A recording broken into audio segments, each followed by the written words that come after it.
The other major story tonight, the global aftershocks after that vote in Britain, and for so many around the world, a stunning result, deciding to leave the European Union, to go it alone. For those who wanted to stay in the European Union, utter heartbreak. Like J.K. Rowling, creator of Harry Potter, who tweeted, "I don't think I've ever wanted magic more."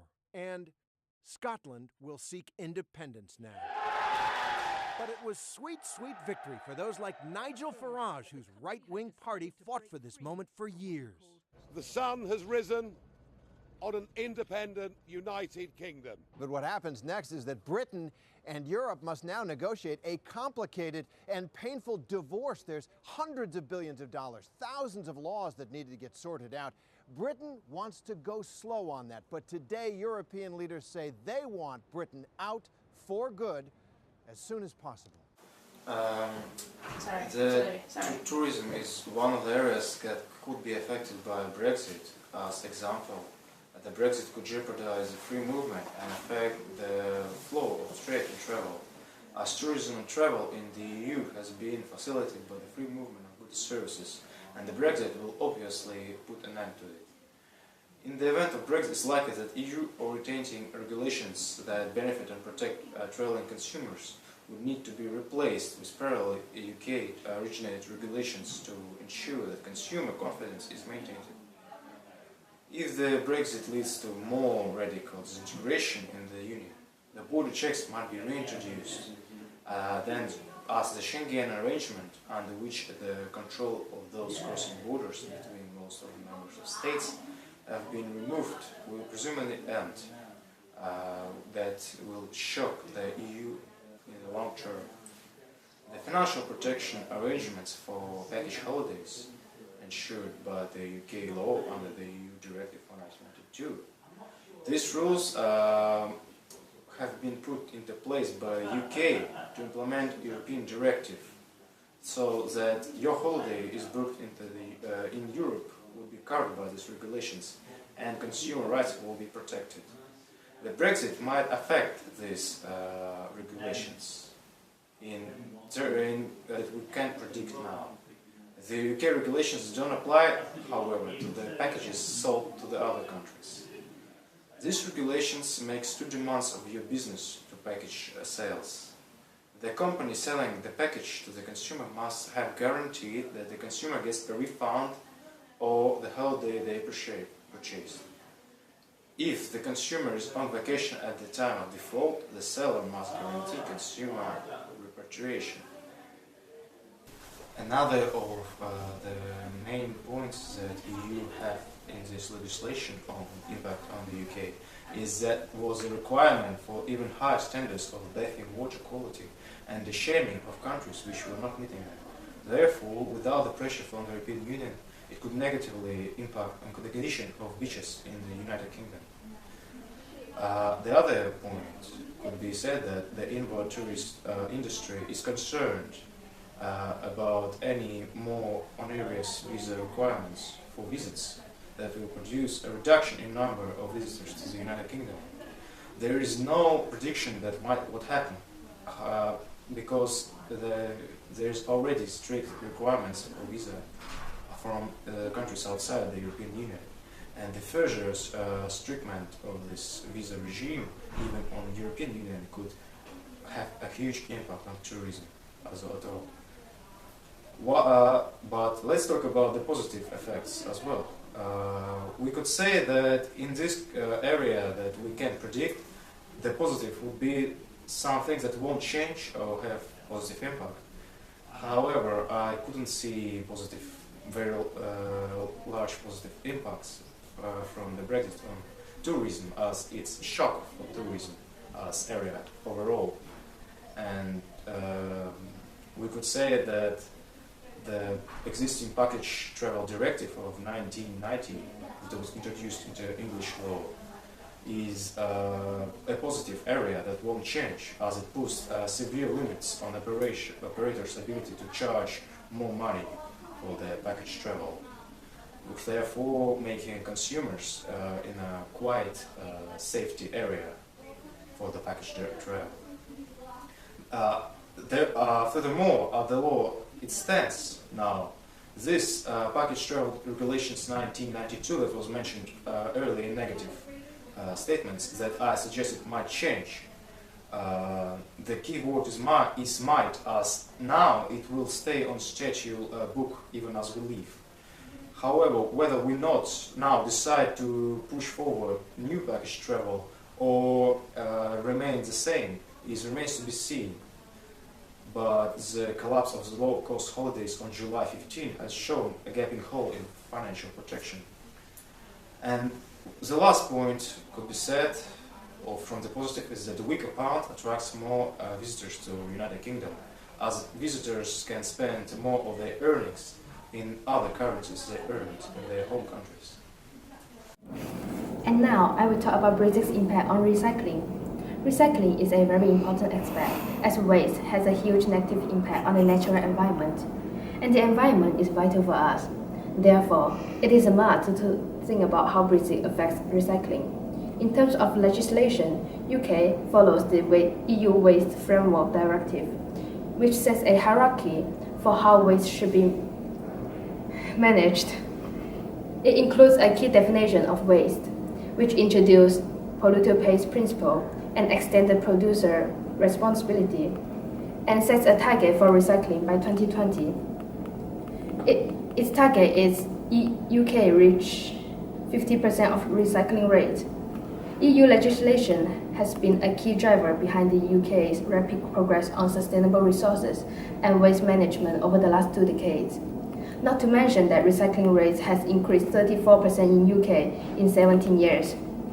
EU target on waste was seen by many as providing great certainty for investors and an important spur for growth. Will Brexit mean an end to all that? Maybe not. In Wales and Scotland, Brexit would be unlikely to make a big difference because the country have already set themselves even more challenging targets. In England, leaving the EU could give ministers leeway to set more lenient targets. Recycling companies clearly fear that would be the case. I think that there are 3 options available for the UK: join the EFTA or the EEA, negotiate and enter into a separate association agreement with the EU, or the third option could be UK develops its own regulation. Most waste management legislation will continue to apply if the UK remains in the EEA, and any infrastructure will be subject to EEA enforcement processes. Personally, I think this is the best scenario, as we could see a clear progress under EU's enforcement. I believe that it would be the same case if UK joins the EEA, since EEA is being closer to the EU. Outside the EU and the EEA, the UK government and developed administration will be able to amend or appeal the domestic legislation that gives effect to EU waste legislation. Leaving the EU and the EEA could reduce the impetus to meet legislative targets within clear timeframes, as the threat of legal challenge for any failure will be removed. Furthermore, Brexit may weaken recycling policy at a domestic level, which in turn could blunt the incentive for UK firms to develop programs in this area. A Brexit would leave a huge void for the industry, as it would be unclear to what degree we could remain the high level of environmental sustainability, and billions of pounds of fresh investment in green jobs and growth could dry up overnight. Brexit could therefore undermine economically efficient decision-making in this sector due to the long-term planning needed for investment in waste infrastructure and innovation. Another solution is UK put in place a long-term framework of policy and legislation consistent with circular economy principles, so that the industry can invest in waste and resource management. Brexit will not derail progress on the circular economy.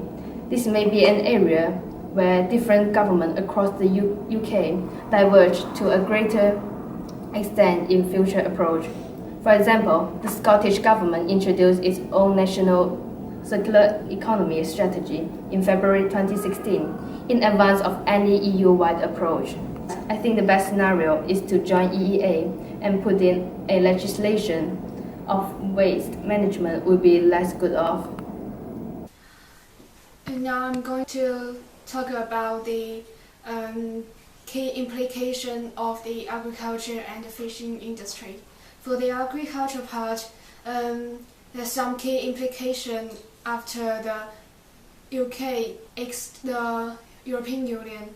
So there are some the future levels of payment support and the Euro development funding. So if the UK leaves the EU, it will also leave the common agriculture policy support system. So maybe they will lose the direct subsidies and some development program funding and emergency market support measures. There are some implication of the seasonal labor availability, such as the migrant worker in agriculture industry.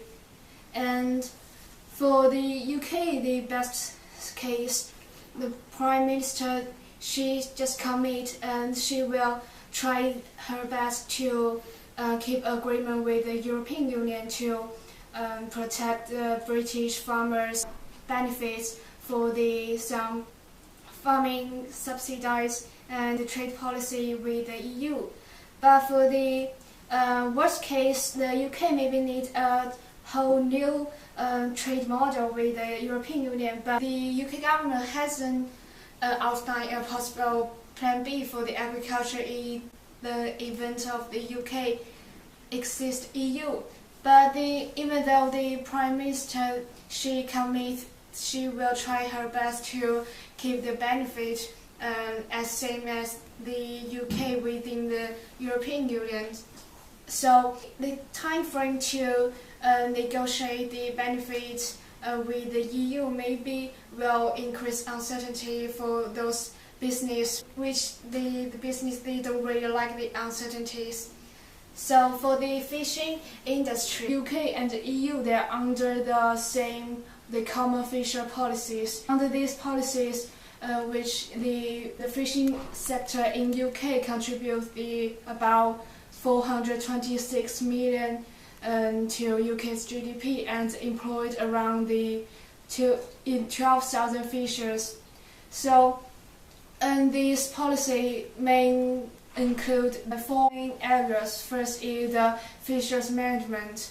So, under this policy, which this fisher management control on how fish can be taken with the goal of ensuring that fish stock are healthy enough that the maximum sustainable amount of fish possible can be caught. And the second part is the funding. The common fishing policy provides the funding to fishers and fishing communities for a number of the purposes, including the supporting and sustainable fishing and helping the communities to diversify the economies. And the UK was allocated about 243 million in the fisher funding from the 2014 to the 2020. And the third part is the market organization. And this policy put into the place measures such as the common marketing standards and the other info in the market. And the final part is the import tariffs. And this policy allows for the import tariff reduction for the certain fish products from the outside the EU. So, if UK leaves the EU, they may lose some benefits under this policy protection.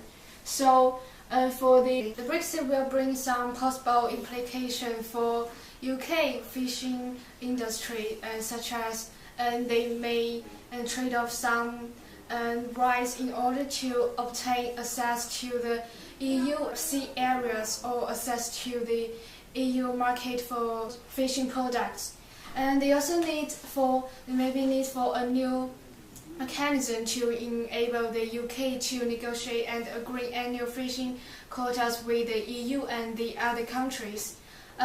Maybe there were some restrictions on EU markets access for the fisher products. The best case for the fishing industry is maybe UK will cooperate with EU and the other country to maintain a close working relationship and to enable the effective management system of the fishing industry. Maybe they also will agree a mechanism for agreeing quotas and management mechanism between UK and EU in case of stocks are shared only between the UK and the EU.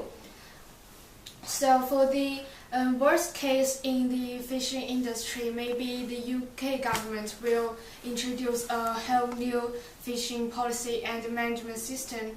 And in the new system, it may cause some limitations, such as the limit access to the sea areas or some the fishing products. And maybe they will have some the basing quotas on the scientific evidence about the maximum amount of fishing that can be sustainable caught. And maybe they will also there are some subsidies will be abandoned for the fishing. Maybe the new management system will cause more uncertainties for the fishing industries.